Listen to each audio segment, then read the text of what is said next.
Hey everyone, welcome to this video. In this video, I will show you how to add the clock on home screen in Samsung Galaxy S26. First of all, tap and hold on app display on home screen. Click on widgets, scroll down, click on clock, scroll down.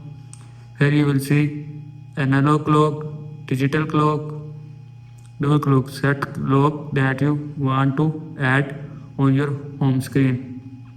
After selecting clock, click on add.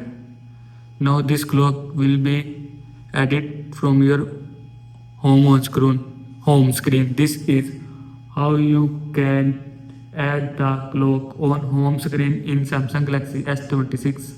I hope you like this video and thanks for watching this video.